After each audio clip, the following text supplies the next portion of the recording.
오늘 함께 나눌 말씀은 사도행전 8장 1절부터 5절까지 말씀입니다. 사도행전 8장 1절부터 5절까지. 사울은 그가 죽임 당함을 마땅히 여기더라. 그날에 예루살렘에 있는 교회에 큰 박해가 있어 사도 외에는 다 유대와 사마리아 모든 땅으로 흩어지니라. 경건한 사람들이 스데반을 장사하고 위하여 크게 울더라. 사울이 교회를 잔멸할새 각 집에 들어가 남녀를 끌어다가 옥에 넘기니라. 그 흩어진 사람들이 두루다니며 복음의 말씀을 전할새 빌립이 사마리아 성에 내려가 그리스도를 백성에게 전파하니. 아멘. 제가 한번 기도하겠습니다. 살아계신 하나님 아버지, 오늘 주신 본문을 통해서 또 하나님의 또 말씀을 함께 나누고자 합니다. 이 시간 우리와 함께 하시고 또 각자 처한 또 선교의 현장에 주시는 하나님의 음성이 되게 해 주시옵소서. 예수님의 이름으로 기도하옵나이다. 아멘.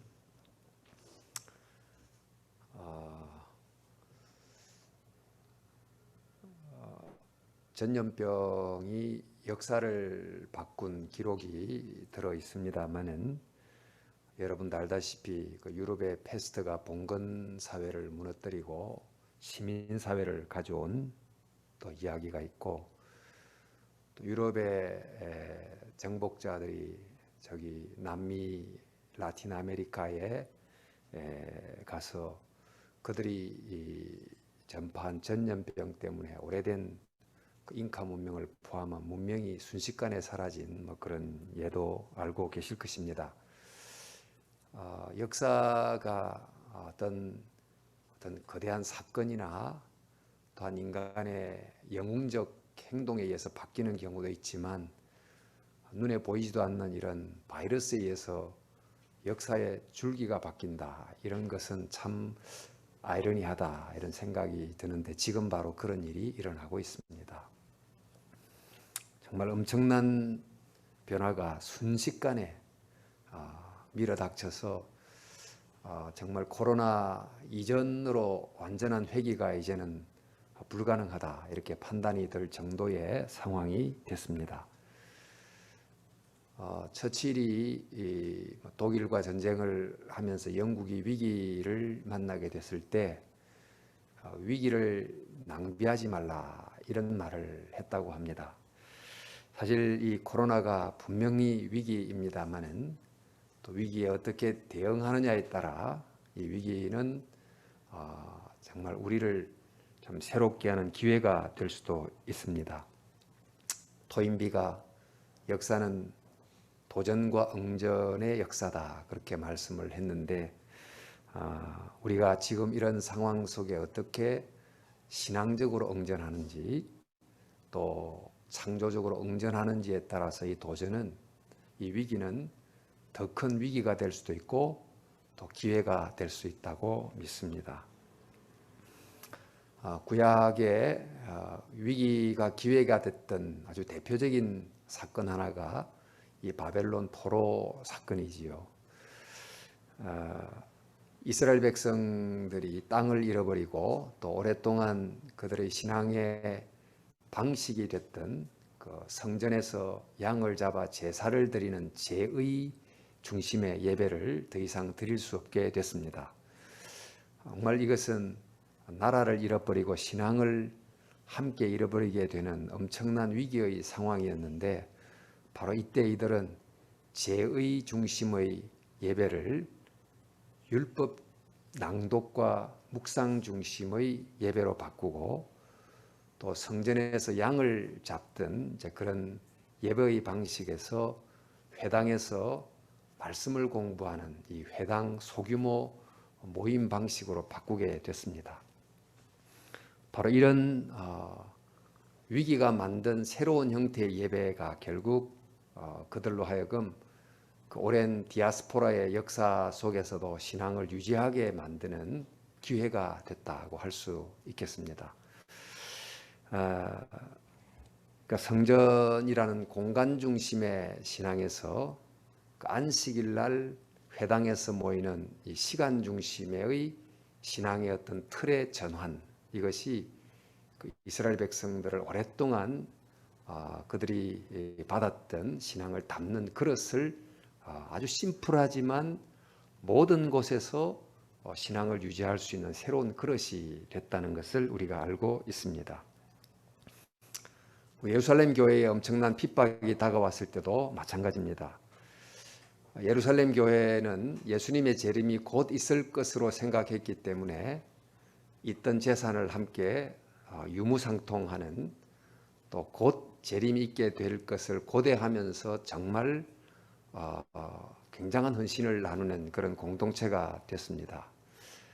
그런데 이런 예루살렘 교회가 만약 특별한 외부의 핍박이 없었다고 하면 예루살렘 교회를 중심으로 신앙을 하는 사람들이 계속 모여들었을 것이고, 교회는 하나의 거대한 교회로 계속해서 또 커져갔을 것이고, 또 교회가 커졌기 때문에 조직을 형성하는 등등의 모습을 갖추게 됐을 것입니다.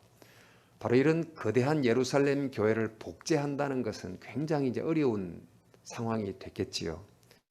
그런데 우리가 알다시피 사도 바울 회심하기 전에 사울을 통한 교회에 대한 엄청난 박해로 인해서 교회가 흩어지게 되고 그곳에서 복음을 전하게 됐습니다마는 이런 박해라고 하는 위기 때문에 교회가 자기 자신을 쉽게 본질을 담고 있는 아주 작은 교회들로 흩어지게 됐고, 또 이른바 세계 선교를 가능하게 하는 하나님의 기회가 됐다 하는 것을 또한 알고 있습니다.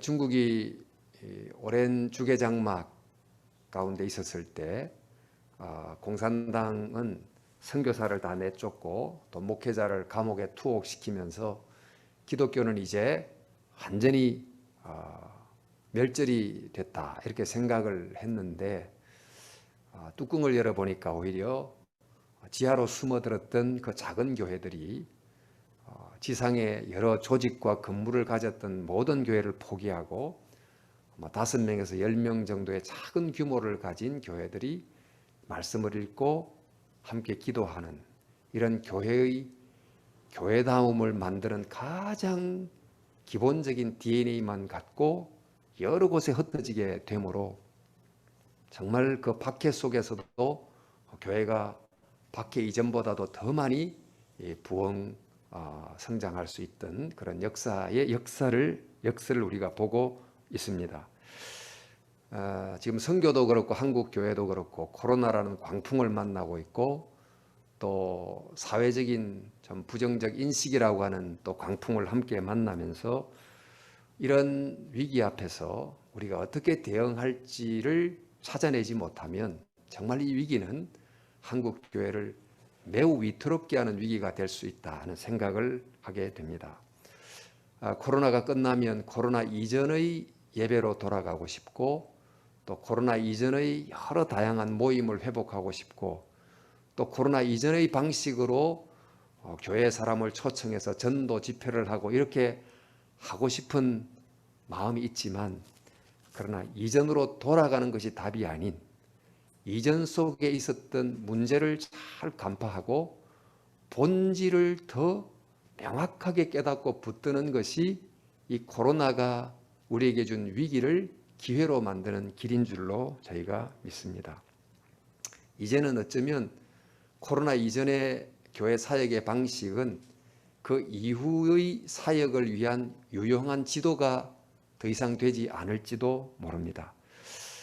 그동안 코로나 이전에 잠재됐던 우리 안에 있는 문제를 여하이 발견하고 정말 교회를 교회답게 만드는, 또 하나님의 지상명령을 이루게 만드는 그 원리가 무엇인지를 잘 발견하고 나가야지만 이 위기를 기회로 삼을 수 있다고 믿는 것입니다.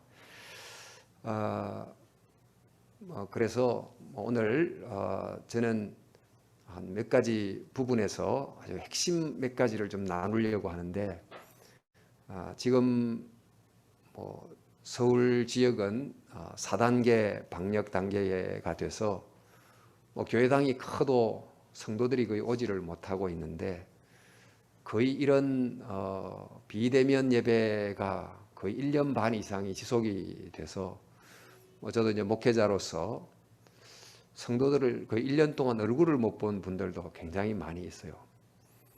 그 옛날엔 주일날 예배당에 다 오니까 1, 2, 3부, 4부 예배를 하면 그 예배를 마치고 나가시는 성도님들 악수를 하면서 눈빛을 보면서 이분이 별 문제는 없으시구나.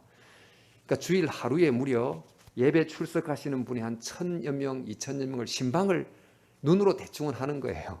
그러니까 이분이 특별한 어려움은 없구나 이렇게 확인이 됐는데, 이제는 1년 이상을 얼굴을 보지 못하다 보니까 어떻게 사시는지를 확인하기가 굉장히 어려운, 이제 코로나가 완전히 해결이 됐다고 하면 그분들이 이전의 예배 방식으로 돌아올지를 장담할 수가 없는 그런 상황이 됐습니다.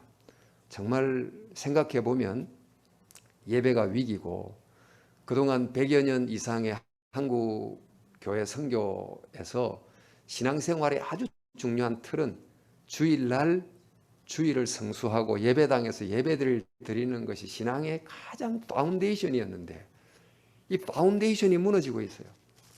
100년 이상 쌓아 올렸던 우리의 신앙을 가능하게 했던 그 습관이죠. 주일 중심의 예배 드리는 이 거룩한 습관의 기초가 흔들리고 있습니다. 자, 이제 이런 위기를 보면서 그러면 우리는 이 코로나가 예배에 엄청난 위기를 가져온 것은 분명히 맞지만, 코로나 이전의 예배에는 위기가 없었나, 이걸 살펴볼 필요가 있다는 것입니다. 사실 이제 생각해 보니 코로나 이전에 성도들이 예배당에 많이 회집을 하다 보니 더 많은 더 큰 예배당을 만들고 더 화려한 찬양대를 만들고 또 주일날 예배를 일단 출석만 하면 이분은 신앙이 있구나 이렇게 생각하는 쪽으로 계속 상당 시간이 흘러온 것 같습니다.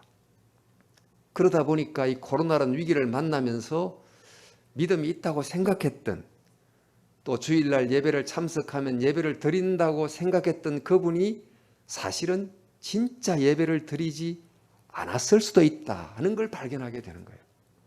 예배당에 앉았지만, 몸은 앉았지만 보이지 않는 하나님을 향하여 간절한 마음으로 예배를 드리지는 않았던, 또 아니 주일날 하루를 예배를 드렸으면 나는 하나님에 대한 의무를 다했기 때문에 주중에는 예배적 삶을 살아가야 된다는 별 생각이 없이 살아갔던 명목적 예배자들이 굉장히 많았다는 것을 뒤늦게 발견하게 된 것입니다. 그러니까 코로나가 예배의 위기를 가져온 게 맞지만, 진짜 예배의 위기는 코로나 이전부터 그 속에 있었다는 것을 발견하게 됐다는 것입니다. 자, 이런 상황에서 우리가 코로나가 지나고 나면 또다시 이전의 예배의 방식을 회복하는 것이 이 예배의 위기를 복원하는 유일한 길인가? 아니면 정말 우리에게 예배의 진짜 문제가 뭔가 하는 것을 깊이 생각해 볼 필요가 있다는 것입니다.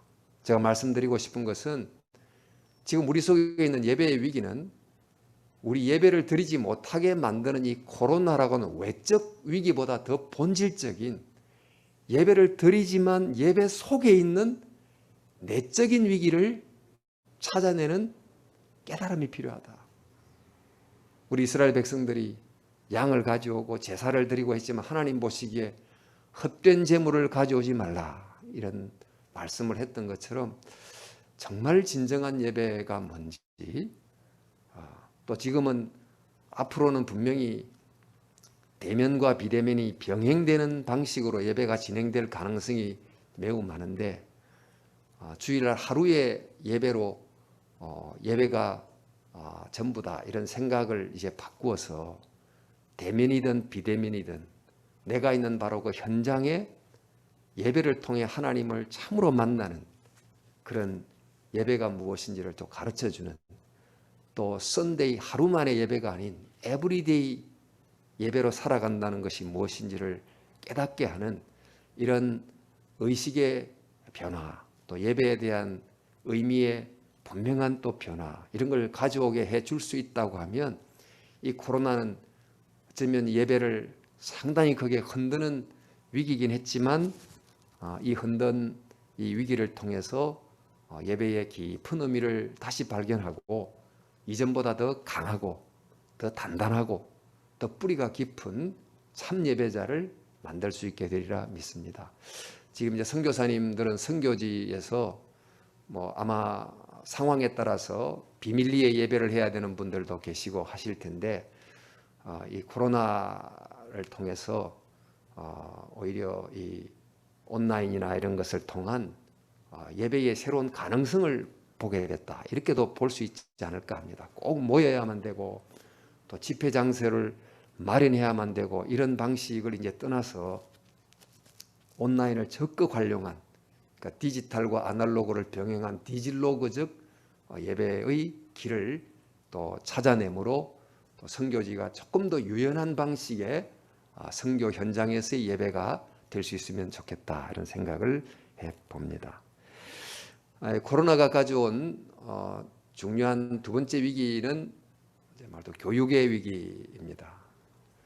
지금 주일학교가 거의 1년 반 이상 모이지를 못하다 보니 1년이라는 세월이 거의 정발한 느낌이에요.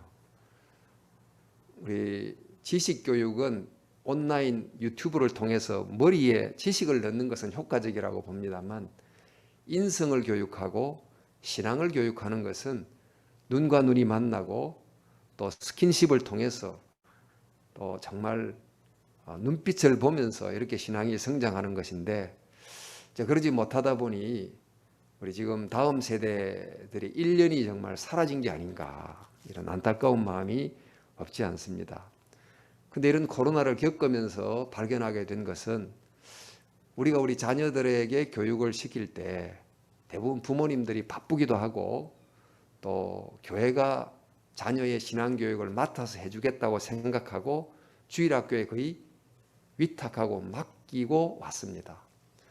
그런데 초등학교 때는 잘 따라오지만 중학교, 고등학교, 대학교 되면 서서히 교회를 잘 다니지 않는 그런 결과를 보면서 주일학교, 특별히 주일날 일정한 짧은 시간의 교육으로는 우리 학생들에게 정말 신앙을 전수해 주기는 지극히 부족하다는 것을 확인하게 된 것입니다. 결국 교육의 주체는 교회도 함께하지만 가정이다. 그 가정에서 부모가 신앙으로 교육하지 않으면 신앙교육은 이루어질 수 없다는 것을 새삼 이제 확인하게 되는 그런 계기가 된 것 같습니다. 바로 이런 좀 변화가 필요하다고 생각이 들고, 제가 오늘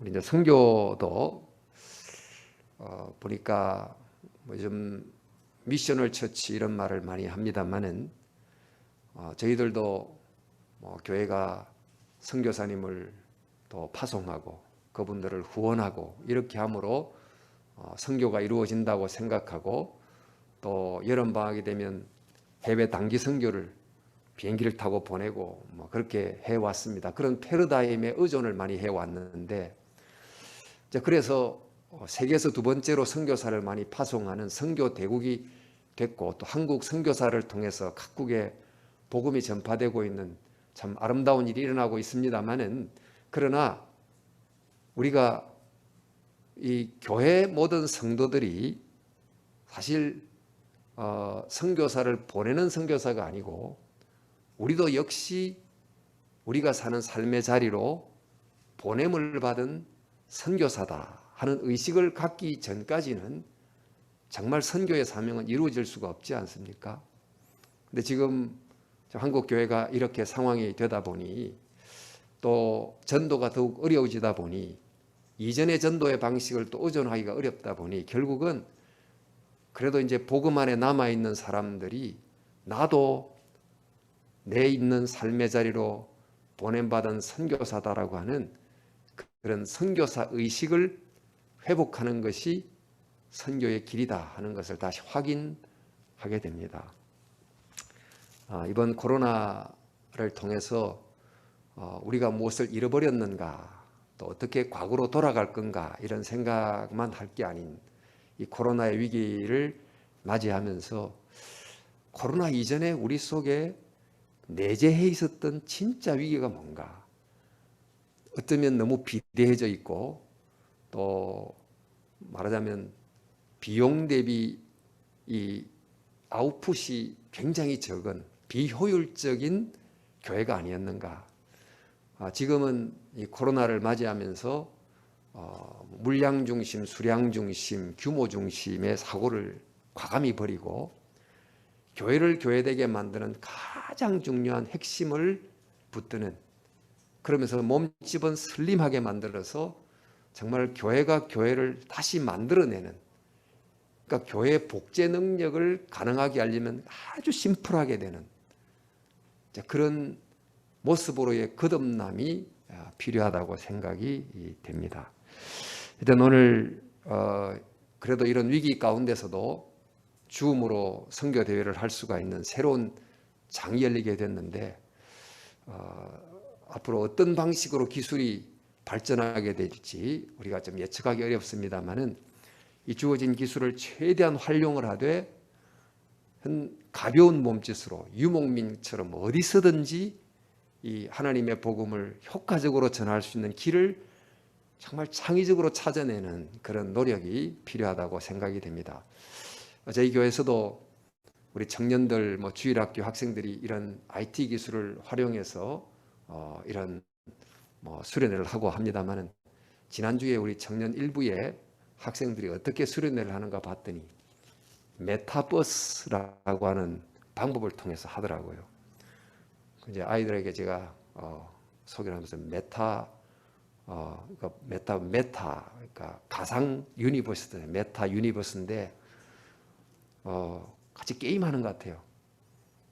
어떤 이 가상의 공간 속에 제가 이제 단상으로만 올라가고, 또 참여하는 아이들이 그 교실에서 이 자리에 앉고 저 자리에 앉고, 누구 이름 부르니까 옮기라니까 이렇게 옮기고, 그러니까 자기의 아바타가 막 옮겨 다니고, 그런 하여튼 메타버스 방식으로 수련회를 재밌게 하는 걸 제가 봤는데, 하여튼 지금은 코로나 이후 새로운 창의적인 생각이 필요하다.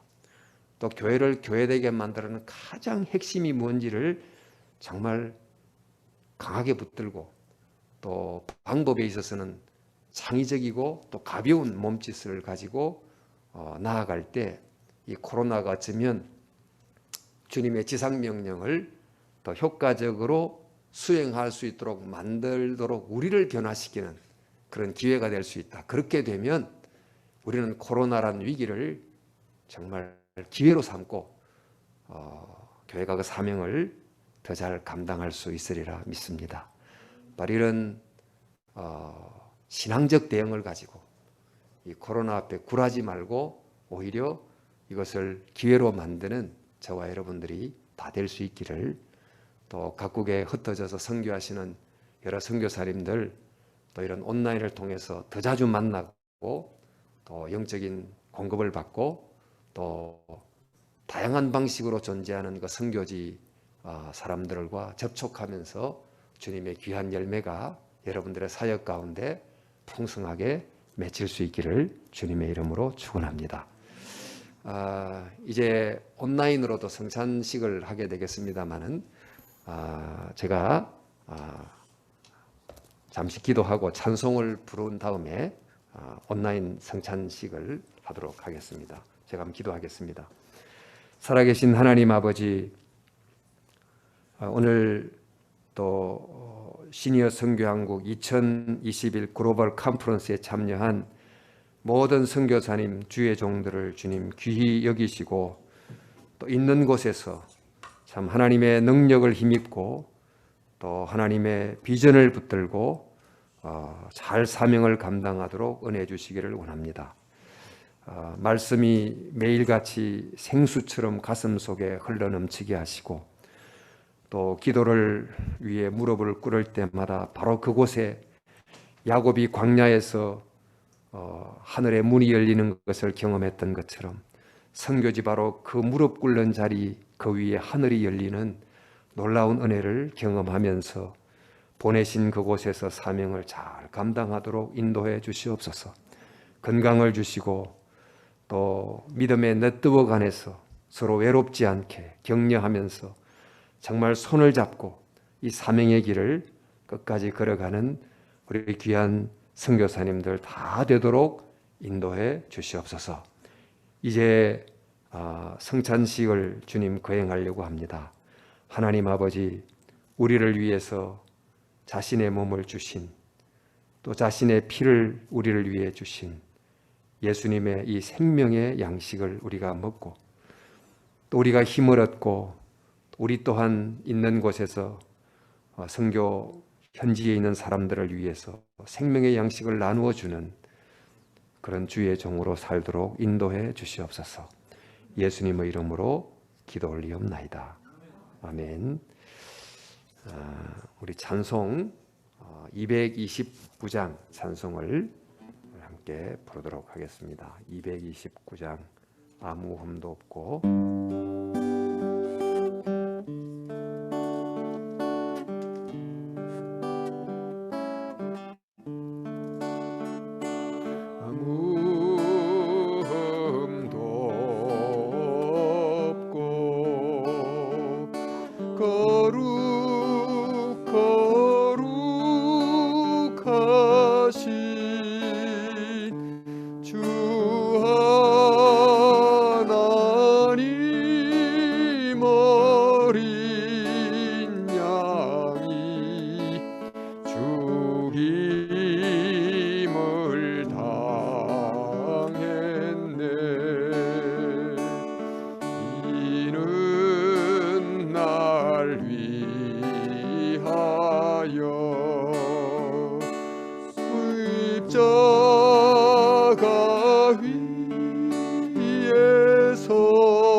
나에게 주시는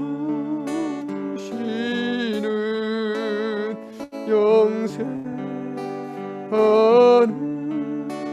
양식이요 마시는 잔일세 니 사모하는 떠나셨던 주님 속히 세상 다시 올 때 반가이 뵙겠네 우리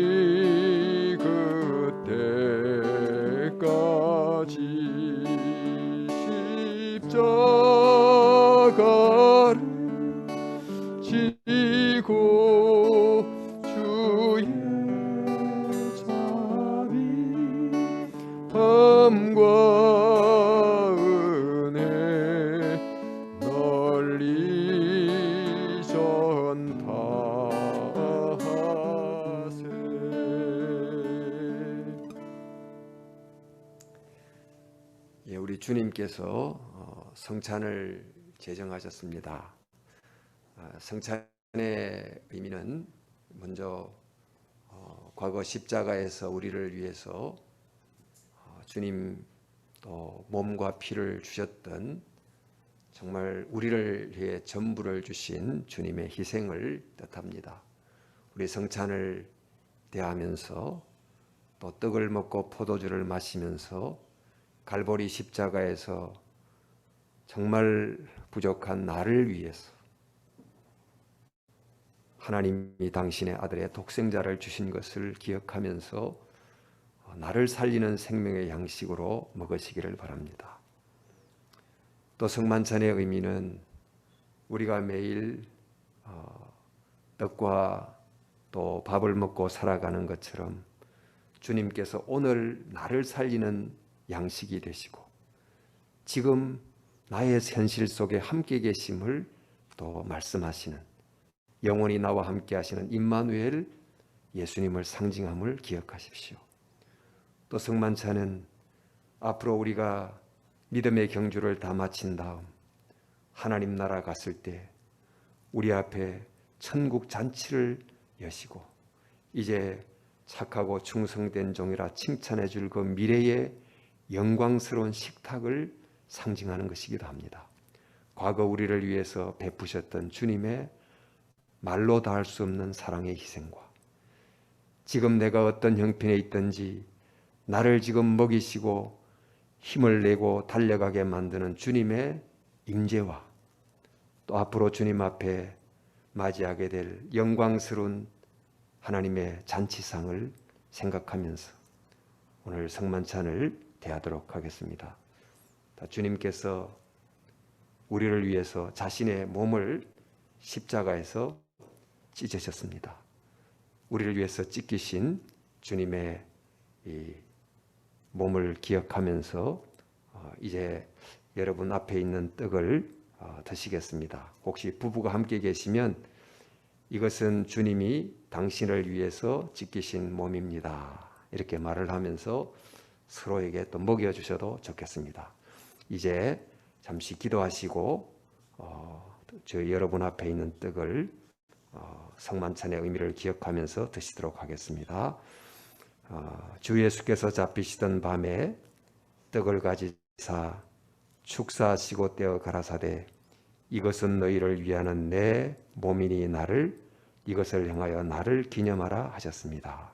이제 이 주님의 말씀을 받들어 떡을 드시기를 바랍니다.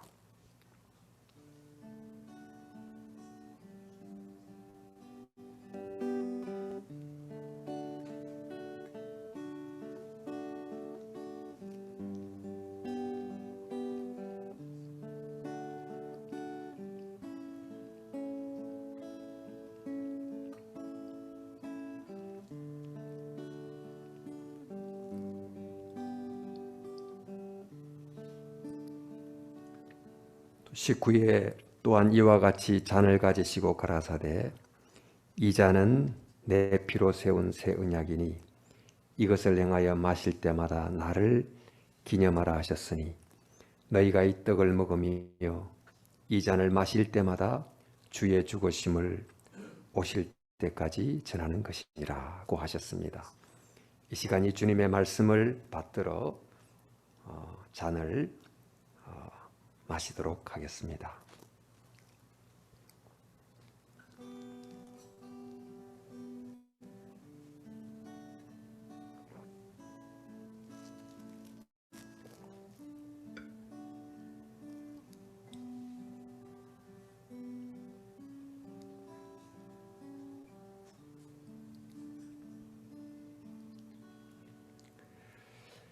주님, 이 시간 또 주님의 살과 주님의 피를 뜻하는 떡과 포도주를 대했습니다.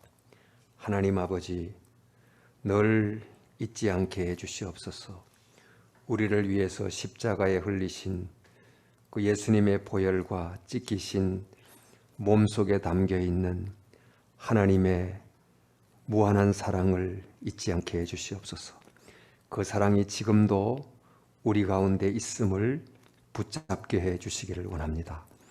그렇게 우리를 위하여 희생하신 예수님께서 지금 이곳에 나를 먹이시고 살리시면서 함께 계심도 잊지 않으며 동행케 해주시며 앞으로 주님의 나라에서 정말 영광스러운 잔치를 대하게 될 미래의 아름다운 영광의 소망을 붙잡고 걸어가는 우리들이 되게 해 주시옵소서.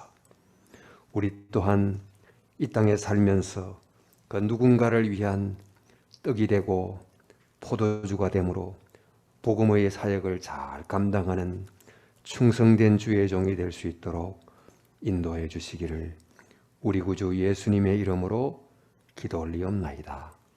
아멘.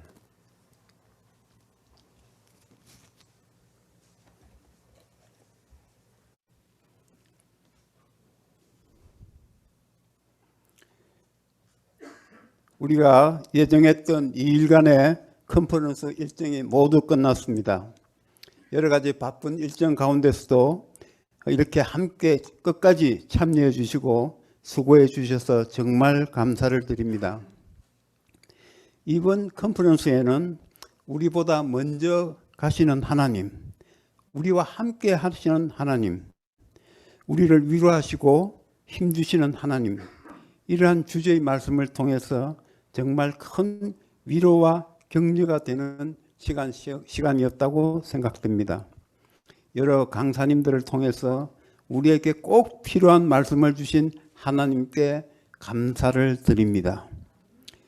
또 한편으로는 이제부터는 우리가 정말 하나님의 말씀에 반응해야 할 때가 되었구나. 우리가 이 위기를 기회로 바꾸어야 되겠구나 하는 이런 생각을 하게 되는 것입니다. 얼마 전에 여러분이 잘 아시는 우리나라의 그 젊은 이들을 동원하는 대표적인 선교단체죠. 그 선교한국이라는 단체에서 코로나 이후에 선교사에 대한 인식조사에 대한 설문조사가 있었습니다. 코로나 팬데믹 가운데 아주 민감한 부분이기도 하고 또 우리가 오늘 마지막 헤어지면서 우리가 우리를 한번 점검해 보는 그런 의미에서 제가 이 그 요약 보고서를 선교 한국에서 그 요약한 그대로를 갖다가 여러분에게 소개해 드리려고 합니다. 여기 보면 응답한 선교사님들이 100명이 넘습니다. 그런데 이분들이 대략 그 교회 개척을 주로 하시는 아마 목회자 선교사님들이 아마 66% 정도로 아주 많았던 것 같습니다. 그런데도 불구하고 코로나19 이후에 미래에 가장 필요한 사역은 현지인 교육 사역과 BAM, 비즈니스 사역, 그리고 전문인 사역, 약 62%가 여기에 동의를 했습니다. 그러니까 이것을 보면 이분들이 그 목회자 선교사인데도 이런 그 예측을 하는 것입니다. 이걸 보면 코로나 이후에 미래에 가장 필요한 사역은 정말 우리가 그 현지인들을 교육하는 사역, 전문인 사역, 비즈니스 사역이라고 응답을 했는데요. 이 설문 결과를 보면 코로나19 이후에 시니어 선교 한국의 그 역할이 더 커질 것이라고 우리가 분명히 생각할 수가 있습니다. 전문인 선교, 비즈니스 선교, 총체적 선교, 국내 이주자 선교는 시니어 선교 한국이 지금까지 가장 역점을 두고 해왔던 사역이고 또 그리고 가장 강점을 갖고 추진하는 선교이기도 하기 때문입니다. 특히 우리가 시니어들이 주로 자비랑을 하고 있다는 걸 고려를 하면요. 코로나 이후에 그 시니어 선교 한국은 더 활성화될 것이다. 이렇게 우리가 생각할 수가 있는 것입니다. 그 다음에 선교사에서 가장 어려운 점은 대면의 어려움, 우리가 그 현지인들과 직접 만나는 데 대한 어려움, 그리고 비자 문제 등 현실적인 사역이 한계이다 이런 이야기를 했고요. 그 다음에 이제 설문조사에서 선교사들이 선교단체에 바라는 점을 갖다가 물어봤는데 이것이 이제 우리 선교단체로서는 가장 중요한 것이라고 할 수가 있습니다. 거기 보면 40%가 훈련 및 재교육이고 또 20%가 선교사와의 소통과 현지를 이해하는 것이라고 이렇게 이야기를 했습니다. 여기에 대해서 우리 시니어 선교 한국 이야기를 조금 드리겠습니다. 시니어 선교 한국은 앞으로도 계속해서 선교사들의 훈련을 강화해 나갈 것입니다.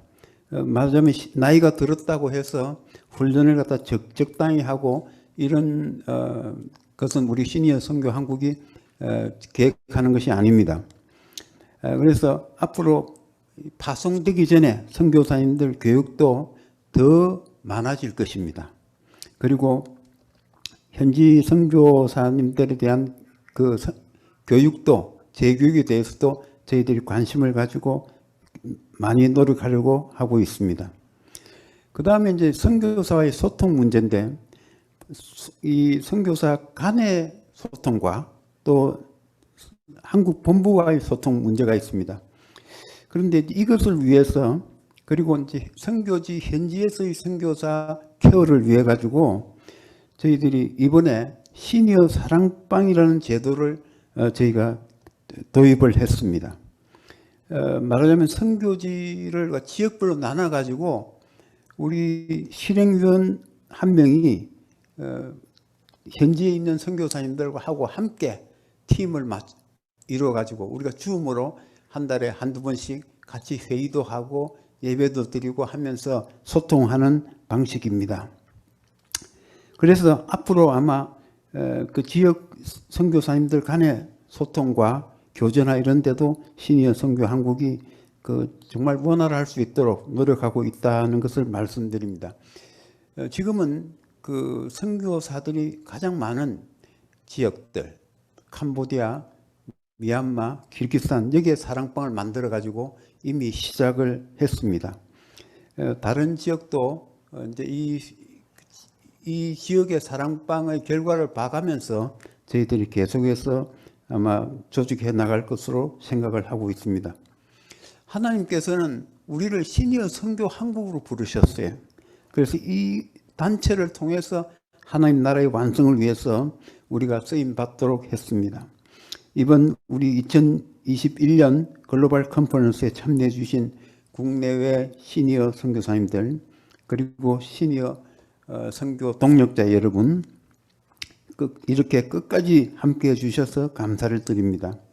또한 이 시간을 빌어서 컨퍼런스 진행을 위해서 우리 수고해 주신 여러 본부 스태프들 그리고 찬양 인도를 해 주신 우리 김 목사님 그리고 진행할 우리 장소와 또 시설을 제공해 주시고 섬세하게 섬겨 주신 성균관대학교 유학생교회 목사님과 성도 여러분께 이 자리를 빌어서 감사의 말씀을 전합니다. 우리가 어느 곳에 있든지 각자가 부름받은 그 자리에서 최선을 다해서 주님을 따라가는 우리 모든 시니어들이 다 되기를 주님의 이름으로 축원하면서 축복합니다. 여러분 내년에 다시 뵙겠습니다. 감사합니다.